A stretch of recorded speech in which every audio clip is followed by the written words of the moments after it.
Can COMICSGATE save retail comic book stores? Let's find out. I'm your host, Eric VT, the bringer of universes and an original true believer.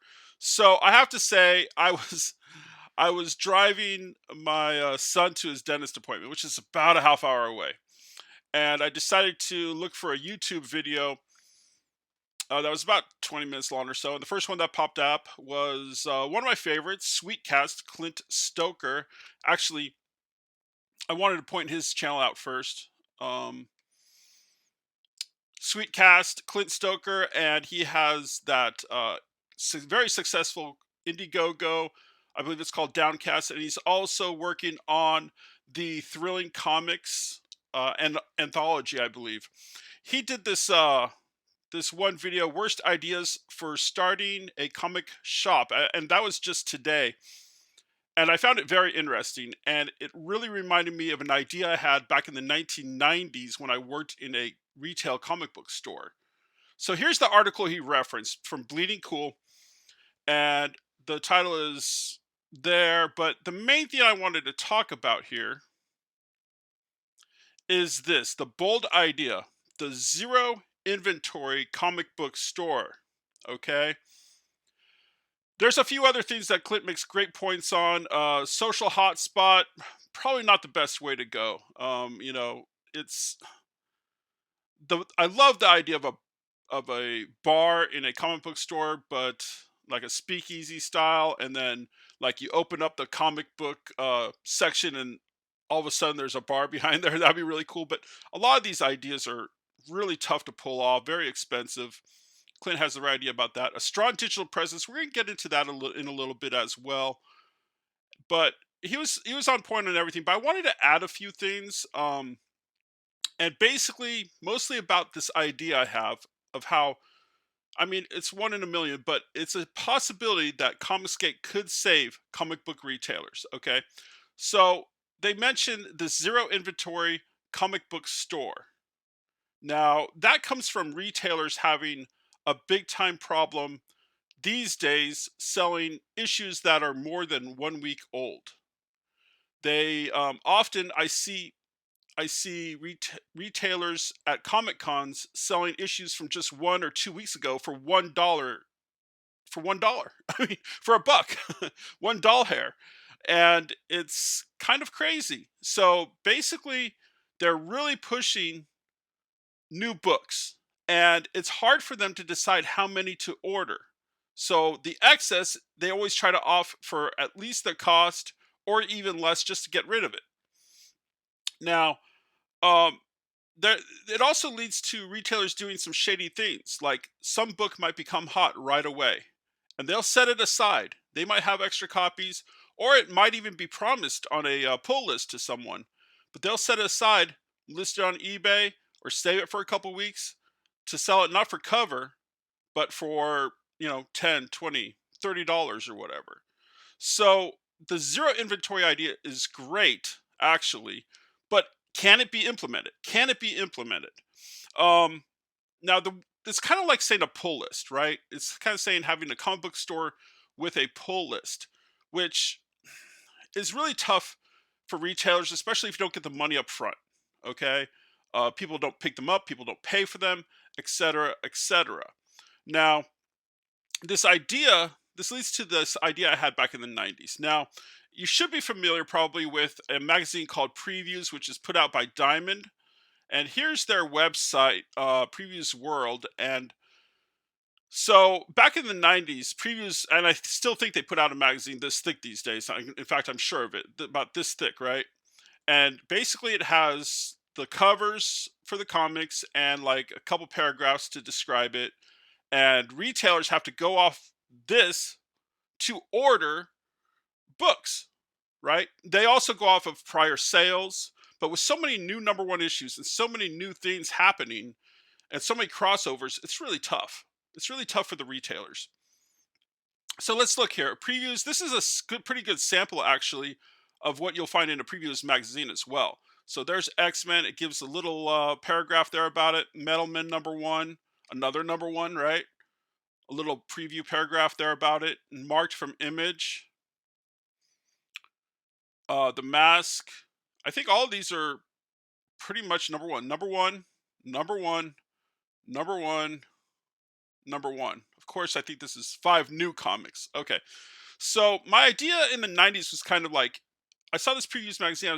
I was thinking it'd be really cool because on the shelf you have a section for each book. Batman, Detective Comics, Amazing Spider-Man, Spider-Man, Web of Spider-Man, Spectacular Spider-Man, everything. Right? You have your own section. So I was thinking it would be cool to kind of have a preview picture of the next issue with a little paragraph on there, right underneath there, like a little thing right underneath on the shelf, so you can look at it, you can read it, and see what's coming up. So that might entice some buyers. Now, when I saw this on Clint's video, I was driving, but I heard it on Clint's video, I should say. But the zero inventory comic book store, how would that be done, right? So let's go back. Let's look here. And so my idea here now is, so overall, let's look at the big picture. Let's look at the big picture and how this could be implemented, even with Marvel, DC, everything, right? My idea is what happens is the comic book retailers, they would get a kind of like an ash can, a preview comic book. Now it would have a color cover. It would have the normal cover A or whatever color they wanted to promote the most, and it would be probably usually a 8 to 12 pages, 8 to 12 pages that would preview the comic book. Okay, the actual comic book. It might be black and white. It might be gray, grayscale. It might have lettering. It might not. Um, it would probably need to have the variant covers on the inside covers as well. So how that would work though? Okay, so instead of having new comic books up on the shelf, you'd have these preview comic books, and so it would be drastically different. But a comic book fan would come in and look at these, and they would get like maybe a piece of paper, a sheet, and say it was Amazing Spider-Man. They look through the Amazing Spider-Man, see if they wanted it. Okay, I want this. So they mark it down, and then they would mark what cover they want, like cover C, right? Or I want cover C and D. Okay, and then they would go along the line, and that way they could shop in that way. Okay, and also this would be really cool to use in an app. Now, it would be very expensive for comic retailers to have their own app, but there could be a centralized app. Like if I doubt Diamond would do this, right? But if there was a centralized app that all comic retailers could do this, and they're kind of working on something like this that is like for um, people to get their comic books at home, I believe, and kind of cut out the middleman, which is even worse for the retailers. But you get an app and they can just go through the comic book shop and look through the preview book and be like, yeah, I want that. Let's mark it down on the app, just like that. Boom. They go up to the register. It's right there what they want. They ring them up. They pay right there. Then, then, not only that, they pick up last week's issues that they ordered. Okay, so yes, this would be way different than now, but and you would have to the distributors would have to have the books ready to ship. So Wednesday, Thursday, Friday would be the selling days for the comic book retailers. Okay, maybe even Saturday if you push New Comic Book Day to Thursday, possibly, because you need that shipping time. But they'd have 3 or 4 days to get the orders in. But they would be the exact amount of comic books that they could sell, pretty much. They could always order more. So say they get 40 orders for um, Detective Comics. They might say, okay, I got 40, let's order 5 extras that I can sell aftermarket or whatever, right? In the following weeks. Or maybe they got 12 orders for a comic book that they know nothing about, so they decide, okay, I'll just order 1 extra just in case, right? So this idea I think is fantastic. They could get the books that they ordered the previous week, so it gives double incentive to coming in on a New Comic Book Day. I know, I worked in retail, the comic book retail shop in the '90s. Okay, I know comic book fans, myself also. Like, I'd be into comic books, going every Wednesday for new books for like 2, 3 months in a row. But then, like, you miss a week, you miss 2 weeks, and you kind of get out of it. You kind of don't go back for a couple months, and then you might go back again and be like, okay, I'm back into this for a few more months. So it's kind of like, there, it's very rare for someone to go in every week for years and years and years, pretty much, pretty close to it. But this gives the double incentive. You get to pick out your books that you want, and you get to pick up the books from the previous week. And it's a little bit of a surprise too. When you get home, you're like, oh shoot, I forgot I got that. Cool. Let's read it, right? And I really like that idea. It really helps retailers. Okay. Now, how does Comicsgate work into this, right? How does Comicsgate work into this? Now, it would be a long shot, but it would take a very successful crowdfund to start this off, to be the fire that lights a thousand things, like that Star Wars, the new Star Wars Rebels, right? Um, that brings down the evil Empire Diamond distributors, right? Diamond there. I don't think they've updated this website in like 100 years. It's pretty much the same way. I even think the ordering system online is virtually the same as like years and years ago. I'm not sure, but Diamond would have a big problem with this probably, right? Um, and Diamonds, of course, is connected to previews, so it would take a very successful crowdfunding to start this up, right? The way that you would reach out first, okay, was probably be through a second print book and make it retailer exclusive. Retailer exclusive. Now, I also want to tell you, I'm very familiar with another way to sell comic books online, and it's something that not everyone knows about. It's Facebook Live. It's selling live on Facebook. I've been doing it with my pops, selling our family's collection here and there for almost 3 years now. January of 2017 we started, and just about a week ago we had our first YouTube sale, which was pretty good. It went well. Now, I've been doing that, and when I first started, okay, the Facebook Live thing, we'd have one, maybe two, maybe on a busy night, three guys going a night, right? And sometimes we'd work together. Like, if me and someone wanted to go on the same night, I might say, okay, let me go these 3 hours, you go the next 3 hours, and it would be fine. Over the last, 3 years, basically, it's gotten crazy. It's gotten crazy, like the Joker says out there. Um, you have 20, 30, there's tons. Every night, if you look, you could find Facebook Live sales all over the place. Old books, new books, everything, right? So it's a big market. It's a big tap. And one of the things that this Bleeding Cool article talks about, and is having a strong digital presence. And that doesn't just mean social media. Of course, social media is very important, but it means selling not through just eBay. eBay sells, okay, unless you're really established and have a big time shop. I just eBay is kind of a pain. I think the Facebook Live is, they see you, they see your books, you can describe them.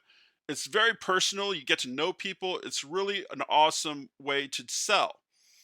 Now, what's happened is a lot of comic book shops, retailers have gone to this, okay? A lot of retailers have gone to this, and they can pre-sale or preview, but pre-sell the books on Tuesday nights, the new books, okay? So they can get the new books on Tuesday, go Tuesday night live on Facebook, and they sell tons of the new books, a lot of them, okay? And that hurts, a lot of retailers out there, I think. But, it's being done. It's being done. Now, what if a big time Comicsgate book decided, I'm going to do like a retailer only variant, like second print or something? They reached out to these Facebook Live sellers, including the stores, including big time ones with stores, retail brick and mortar locations, and they say, look, uh, show my book, show this preview book, every time you have a sale, for 1 month, and whatever you sell, whatever you get orders for, we'll ship it out to you and make a deal with them. And that way, not only do you have, you might reach out, you might say you get 100 of these people in stores to do this, and at the very least you'd average probably 5 sales each, right? So that's 500 additional sales, and that is a way to penetrate for Comicsgate, to penetrate the retail establishment right there. Okay, they can also say, look, like, not only do you show this on your online Facebook live videos, but you can put this up on your shelf and take orders that way as well. Okay, and you know if it's successful enough, it could really change the way retailers think a little bit and say, hey, this is actually cool. This is a cool idea. Sure, you're selling on crowdfunding and taking sales away from me potentially, but you're giving me a extra special thing, an exclusive. I'm allowed to sell it as many copies as I know I can sell, which is extremely important. Retailers all the time over order, under order, and it's crazy. It's crazy. This is a much simpler system, and I really think that if this worked with one or two big crowd funds, like say EVS does this, and it would be a pain in the ass for him. It would be a pain in the ass, but Comicsgate needs, what's the next level of Comicsgate? How does it evolve? And breaking into that retail establishment could be the way. Could be the way. So say it's successful with two or three bigger crowd funds, okay? Then maybe you get an agreement with about 5 or 6 or 7 crowd funds, Indiegogo, uh, Comics Gates, and get an agreement with these stores and put 5, 6, or 7 out at the same month, and then they can do it just like that. They can take the orders, and the retailers can know what they are going to sell, and there's no questions about it. There's no questions about it, and they can order a little extra if they want as well. But they can calculate. They can easily calculate for it, and it is very beneficial for them, I believe. Now, if you got a group of maybe 7 Indiegogos, Comicsgate crowdfunds to do this, like, in a month, and it was successful and the retailers liked it, then what might the retailers do? You know, when they go to the next Diamond Summit, now Diamond's not going to go for this, but they might say, "Hey, look, this is a way you could do this. This is a way that we can sell these books." Now, it's very important that you order the book on New Comic Book Day. You look at it, you can flip through it, you can see, okay, this looks pretty cool. And then, but you get that book the next week. So they have to already be printed. That could be kind of a pain for like Marvel, DC. And why would they do that? Why would they do that? Diamond probably wouldn't go for it, but why would Marvel and DC go for that? Well, because they are. I think it would improve also the quality. I think it would highly improve the quality of the stories, because you're just not getting a cover and a paragraph about the book. You're having customers look at the book, okay, before they order it. You're having retailers actually see the book before they order it. And I think it ups the quality, and I think it could be beneficial for DC and Marvel, because they can get better creatives, so they can make better of what they obviously want to do: movies, streaming, all of those sorts of things. So yes, it's a launch shot, it's probably a pipe dream, but the zero inventory comic book store, I think, could be done with those like ash cans, and it would take a whole taking down the system and re-putting in a new system. But I think it could start with Comicsgate. I have a few ideas. I want to do crowdfunding starting next year, and I have a few ideas to reach out to a few retailers and Facebook Live sellers that I know and implement some of these ideas on a very, very, very minor scale because I I have no idea if I'll be successful at all. I mean, obviously I hope so, but um I plan on doing it on a very small scale, and I think it it it's I like to think outside the box. I like to try new things, and a lot of it won't work, but some of it will. And this is the type of idea I think that could keep comic book stores in business because there's no more mystery. There's no more having to go to comic conventions and selling books you just paid $2 for $1. There's no more having to you know, oh, this book is hot right now. I'm going to take these two extra copies I have, set them aside, throw them up on eBay and sell them for 20 bucks because I need to stay in business, you know. Um this is this would be very beneficial for retailers, and so that just, you know, once again, Clint Stoker on Sweetcast, great channel, check it out. And he just inspired this idea. When I saw this zero inventory comic book store, and I remember my previous idea, I was like, well, the ash can could go there, and it'd be really cool. And you know, they're trying. You could do this. Yeah, you could just say, Screw all that. Let's just do it digitally." You know, people just order digitally. Why even have a comic book store? Well, let's go to one of the most my favorite and one of the most popular Stan Lee quotes. Right there, right?